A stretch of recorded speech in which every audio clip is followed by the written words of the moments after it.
कि कल पार्क में मंदिर बनाया और दूसरे दिन अपने आप को आचार्य पीठाधीश्वर लिख लिया। काली मूर्ति को लाने वाले उनके काम भी काले हैं। जो राम को लाए हैं, जो राम, अरे राम किसी तुम्हारे बाप की बपोती है, राम को कोई ला सकता है? क्या धंधा ही धंधा बन चुका है? भगवान राम खुद अपने सुरक्षित नहीं और नाम के आगे लिख लेते हैं आचार्य मामूल, जिनको ये पता नहीं श्री श्री 1008 कहते किसे हैं। कहीं इसमें मुसलमान का नाम आ जाता तो अब तक तो देश में दंगे हो जाते। क्या उनके राम सिर्फ राजनीति वोटों तक सीमित है?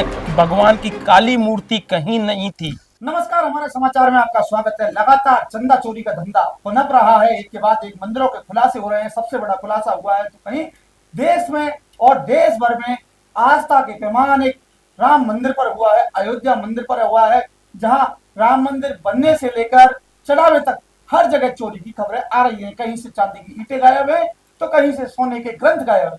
मैं आपको बता दूं कि एक मीटिंग होती है और मीटिंग के बाद अब 6 तारीख की मीटिंग में चंपत राय को बाहर कर दिया जाता है। लेकिन चंपत राय ने किस किस को चंपत लगाई है? मेरे साथ हैं पीठाधीश्वर राघवेंद्र आचार्य महाराज, जो कि पचार धाम के पीठाधीश्वर हैं। सर, सबसे पहले चैनल में आपका स्वागत है जी।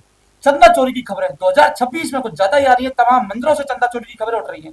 मैं सबसे पहले बात करूं आपसे अयोध्या स्थित राम मंदिर की।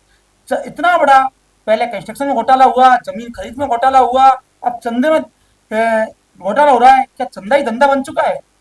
नहीं, देखो, ऐसा नहीं कहेंगे चंदा धंधा बन चुका है। भगवान के नाम के लिए क्या होता है, मंदिरों की व्यवस्थाओं के लिए चंदा लिया जाता है, लेकिन जो राम मंदिर की जो घटना हुई है वो पूरे देश को झकझोर दी। उससे हर भक्त आहत है। जो राम भक्त था वो उसके मन में कहीं ना कहीं एक, कह रहा हूं, बहुत बड़ी आहत हुई है। और वो इस वजह से दुखी है कि आप ये सोचो कि जो राम मंदिर में सेवादार है उन्होंने इतनी बड़ी चंपत लगा दी। अब ये तो हो नहीं सकता कि राम मंदिर में कैमरा नहीं हो, राम मंदिर में क्या क्या नहीं होंगे, लेकिन फिर भी चोरों ने इतनी बड़ी चंपत लगाई कि सोचो, भगवान से भी वो नहीं डरे। जिस भगवान को वो अपना आराध्य मानते थे उसके घर में चोरी कर ली। आज अगर मेरा मानना है कि भगवान राम खुद अपने सुरक्षित नहीं, आखिर क्यों? इसके पीछे लॉजिक यही है कि अब देखा जाए, मैम तो मतलब जब मैं सुना ना, मेरे मन में भी इतना दर्द हुआ कि भगवान के राम के घर में चोरी, और वो भी किसने? अरे देश में अगर यही कांड अगर मुसलमानों का हो जाता, कहीं इसमें मुसलमान का नाम आ जाता, तो अब तक तो देश में दंगे हो जाते। आखिर कहां पे गए वो सनातनी लोग? कहां गए वो धर्म के ठेकेदार? मैं देख रहा हूं जयपुर से एक धर्म का ठेकेदार नहीं बोला इस मुद्दे पे। क्यों नहीं बोला? क्या उनके राम आराध्य नहीं है? क्या उनके राम सिर्फ राजनीति वोटों तक सीमित है? क्या उनका टिकट लेने तक सीमित है, या हिंदू मुसलमान की राजनीति तक सीमित है? आहत होने की बात है। आज हर बच्चा राम के नाम पर रो रहा है, बिलख रहा है कि मेरे ठाकुर जी के घर में चोरी हो गई। अरे धन्य है ऐसे कि कितने लोगों ने अपने प्राणों की आहुतियां दे दी थी, कितनों ने गोलियां खाई सीने पे, तब जाके राम मंदिर का मामला आया। भगवान को आज टेंट से इतने बड़े महल में बैठाया गया। लेकिन वहीं दुख भी है। मैं आपको बताऊं विवेक बाबू, आज आपके सामने बता रहा हूं चैनल के माध्यम से, पहली बार हमारे राम का स्वरूप ऐसा नहीं था। आप देखिए, क्या राम का मूर्त स्वरूप जो दिया गया है वो न्यायोचित है? किसी शास्त्र में अगर भगवान राम का सांवला स्वरूप बताया है तो आप लाके बता दीजिए। हालांकि मैं ज्यादा ये नहीं कह सकता, लेकिन आपको ये, आप कहीं पे भी उठा के सर्च कर लो कि भगवान की काली मूर्ति कहीं नहीं थी। आप मूर्ति देखो, एक मूर्ति सिर्फ भगवान की है, वो है शनि महाराज की।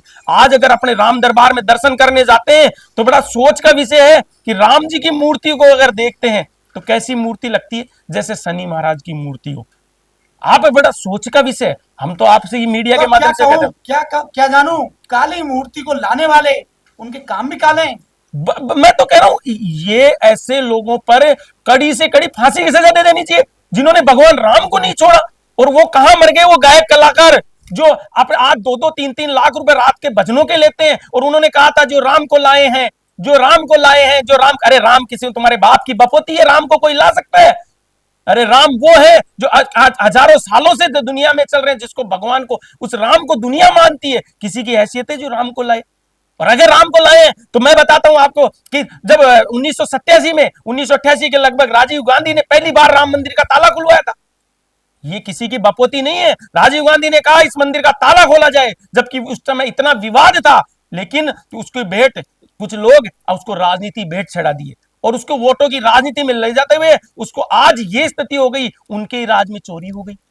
कहां गए जो डीपी पे लगाते थे मैं भी चौकीदार, आज क्यों नहीं बोल रहा वो चौकीदार?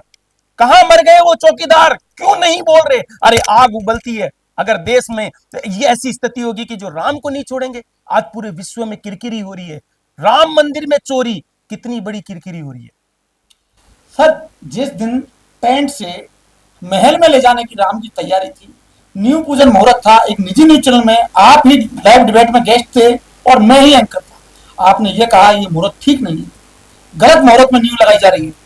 क्या उसी के परिणाम अब देखने को मिल रहे हैं? देखिए मैं आपको क्योंकि घोटाला उस मंदिर निर्माण में हुआ है जिस मंदिर की नींव अरे के लेकर आपने घोटाला तो लगाए इस थे। ये देखो मुहूर्त सही नहीं है। देखो घोटाला तो यहाँ शुरू से हमारे यहाँ राजस्थान से मकराना के एक बहुत बड़े व्यापारी हैं, मार्बल के व्यवसायी है, उन्होंने पूरा मार्बल फ्री देने के लिए तैयारी करी थी। लेकिन हम जो पढ़ रहे हैं मीडिया के माध्यम से सूत्र आ रहे हैं, खबरें आ रही हैं कि उनको मना कर दिया गया और उनको बहुत बड़ी रेट में प्रपोजल मांगा गया कि आप वो प्रपोजल तो हम उसको पास करेंगे। कमीशन का खेल, कमीशन का खेल इस राम मंदिर के नाम पे लोगों ने किया है, जमीनों के नाम पे घोटाला किया। जमीन वहां पे इतनी जमीन एक्वायर कर ली गई, खरीद खरीद के कोडियों की जमीन को करोड़ों में दिखाया गया। ये मैं नहीं कह रहा, ये हमारे संजय सिंह आप पार्टी के विधायक, उन्होंने तो एसआईटी को अपने पूरे प्रपत्र हजारों पेजों की पूरी फाइल भेजी है कि आप जांच करो। और आप देखो देश का दुर्भाग्य देखो, एसआईटी तब बैठाई जाती है बिना एफआईआर के। एफआईआर जब करती है उसके बाद स्पेशल टीम बैठाई जाती है, उसे एसआईटी कहते हैं। लेकिन देश का दुर्भाग्य देखो, एसआईटी बाद में बैठाई, एसआईटी पहले बैठाई जाती है और आज दिन तक एफआईआर नहीं करती। राघवेंद्राचार्य जी, बात एफआईआर तक आ चुकी है, आपने बात एफआईआर तक कर दिया, लेकिन मैं अभी बात मुद्दे की कर रहा हूं, चंदा की। चंदा चोरी होता है, पहले कहा जाता है ग्रंथ गायब है, काकभूषण गायब है, सोने की सिंधी समाज की जो चांदी की सिल्लियां हैं वो गायब है। अब धीरे धीरे आने लगी और कहने लगे कि हमने तो ये गला दी। आखिरकार गलाने की अनुमति कौन देता है इनको? और दूसरा सवाल ये है कि सीडीआर गायब है। सीडीआर कितने, आपके और मेरे घर में 6 महीने तक का मिल जाता है, लेकिन वहां 12 घंटे का भी सीडीआर। देखिए आपने देखा होगा मीडिया में कई ऐसे वहां के पुराने सेवादार आ रहे हैं जिनको कोर्ट ट्रेजरर आ रहे हैं, जिनको बोलने नहीं दिया गया। जब उन्होंने बताया कि यहाँ ऐसा घपला हो रहा तो उनको दबा दिया गया, उनको नौकरी से हटा दिया गया, क्योंकि कहीं ना कहीं घोटाला तो हुआ है। ये इसको हम नकार नहीं सकते कि घोटाला तो हुआ है। अरे एक टिन्नू यादव जो मामूली सा आदमी था और वो रातों रात करोड़पति बन जाता है, कैसे बन जाता है? उसकी पत्नी का वीडियो देखो, अरे कहां से उसके पास इतना पैसा आता है? और जब चोरी पकड़ में आती है, आज देखो जिन आरोपियों को एसआई टीम के द्वारा स्पेशल पकड़ा गया है, उनके पास मिल रहा क्या है? 50 लाख, 40 लाख, 30 लाख। और जबकि उनके बंगले देखो, करोड़ों के तो उनके महल बना लिए उन्होंने, उनके पास 30 लाख की वसूली की जा रही है। कौन से मंदिर में नहीं है चंदा चोरी? बद्रीनाथ धाम में उठने लग गए, कृष्ण मंदिर में उठने लग गए।